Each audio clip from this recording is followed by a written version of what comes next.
ప్రజలను గోల్మాల్ చేసేందుకు ఆగం చేసేందుకు ఇవాళ కొంతమంది పెద్ద మనుషులు మాట్లాడుతూ ఉన్నారు.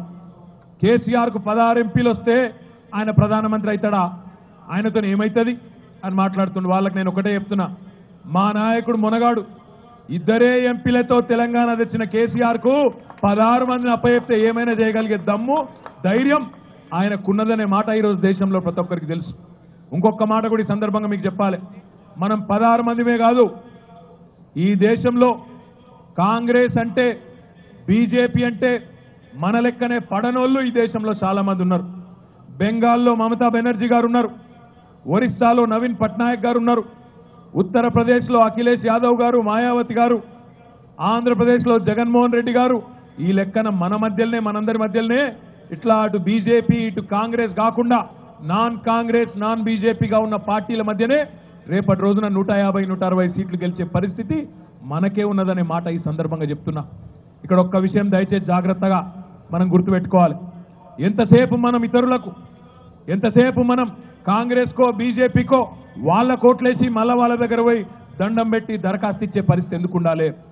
మన ఓట్లు మనం వేసుకొని, మన ఓట్లు మన ఇంటి పార్టీ టీఆర్ఎస్కి వేసుకొని మన ఎంపీలను గెలిపించుకొని రేపు ఢిల్లీలో అవసరమైతే గల్లా వట్టి మా సిరిసిల్లకి ఎట్లియో మెగా పవర్ లూమ్ క్లస్టర్ అంటే దెబ్బకు దిగి రాదా ఒక్కసారి మీరు ఆలోచించాలని చెప్పి నేను కోరుతున్నా.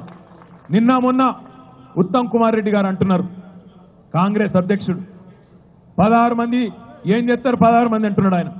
ఇదివరకు కూడా టీఆర్ఎస్ వాళ్ళు 11, 12 మంది ఉండే కదా, అప్పుడేం కాలేదు ఇప్పుడేం చేస్తారు అంటుండు. ఒక్క మాట దయచేసి జాగ్రత్తగా వినాలి.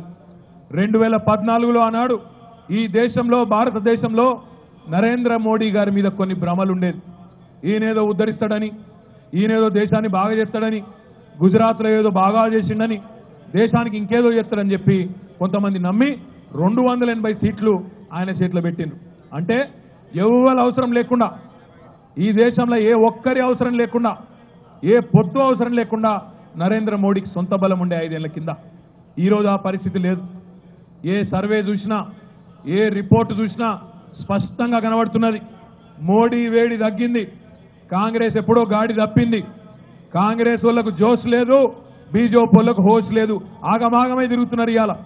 అట్లాంటి పరిస్థితుల్లో ఒక్కొక్క ఎంపీ గారు కీలకం కాబోతా ఉన్నారు.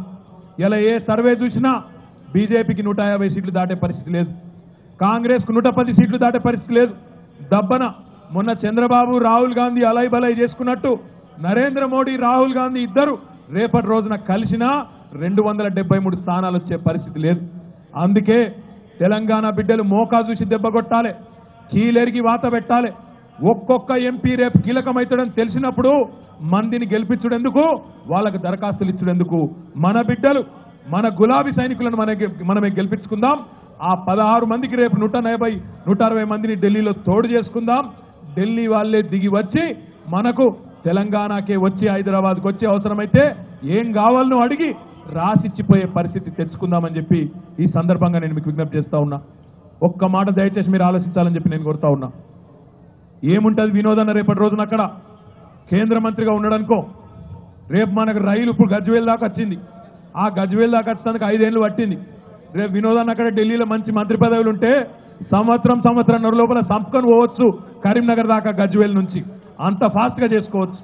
మన నేతన్నల కోసం ఇప్పుడే పెద్దలు ఈటల రాజేందర్ గారు చెప్పినట్టు బ్రహ్మాండంగా మన నాయకుడు కేసీఆర్ గారే చాలా చేస్తున్నాడు. కానీ వేడి నీళ్లకు సన్నీళ్ళు అన్నట్టు కేంద్ర ప్రభుత్వంలో కూడా అన్నగిన్న ఉంటే రేపటి రోజున బ్రహ్మాండంగా ఒక మెగా పవర్ లూమ్ క్లస్టర్ తెచ్చుకోవచ్చు. సిరిసిల్లలో ఉండే మా అక్క చెల్లెళ్లకు, మా అన్నదమ్ములకు, నేతన్నలకు ముఖ్యంగా పెద్ద ఎత్తున ఉపాధి అవకాశాలు కల్పించుకోవచ్చు. ఢిల్లీ నుంచి కూడా ప్రత్యేకంగా నిధులు తెచ్చుకోవచ్చు. సిరిసిల్ల నియోజకవర్గంలో ఉండే మా రైతన్నలు ఎప్పటి నుంచో ఎదురు చూస్తూ ఉన్నారు. మా ఈ మెట్ట ప్రాంతానికి, మా బీడు భూములకు గోదావరి జలాలు ఎప్పుడు వస్తాయి, గోదావరి నీళ్ళు ఎప్పుడు వస్తాయని చెప్పి ఎదురు చూస్తూ ఉన్నారు. ఆవురుమని వెతుకుతా ఉన్నారు.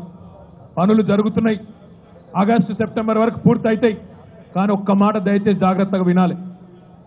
పక్కనే ఉన్నది ఆంధ్రప్రదేశ్ రాష్ట్రం. వాళ్లకు మొన్న 25 మంది ఎంపీలుండే, 14-15 మంది ఎంపీలుండే. ఆ ఎంపీలు నరేంద్ర మోడీకి తోడైనరు మొన్న ఢిల్లీలో 2014లో.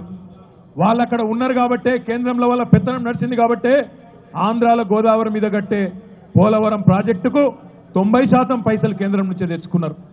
అదే మనం గోదావరి మీద కడుతున్న కాళేశ్వరం, ఏ కాళేశ్వరం నుంచి అయితే రేపు సిరిసిల్ల బీడు భూములకు నీళ్ళు వస్తాయో ఆ కాళేశ్వరానికి మాత్రం నరేంద్ర మోడీ గారిని వినోదన్న పార్లమెంట్లో అడిగినాడు, మన ముఖ్యమంత్రి గారు గజ్వెల్లో బహిరంగ సభలో అడిగినారు, అప్పటి మన ఇరిగేషన్ మంత్రి హరీష్ రావు గారు నితిన్ గడ్కరీని కలిసి అడిగినారు.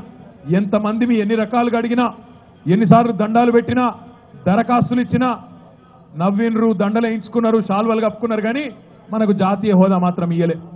డైలాగులు మాత్రం కొట్టినరు. అందుకే ఆలోచించాలి. రేపటి రోజున మన సిరిసిల్ల జిల్లాలో వేములవాడ కావచ్చు, సిరిసిల్ల కావచ్చు, ఈ బీడు భూములకు గోదావరి జలాలు రావాలంటే, ఆ కాళేశ్వరం ప్రాజెక్టులో 90% పైసలు కేంద్రం నుంచి రావాలంటే 16 మంది గులాబీ సైనికులు రేపు ఢిల్లీలో ఉంటే తన్నుకుంటూ రాదా జాతీయ హోదా? ఒక్కసారి మీరు ఆలోచించాలని చెప్పి నేను కోరుతా ఉన్నా.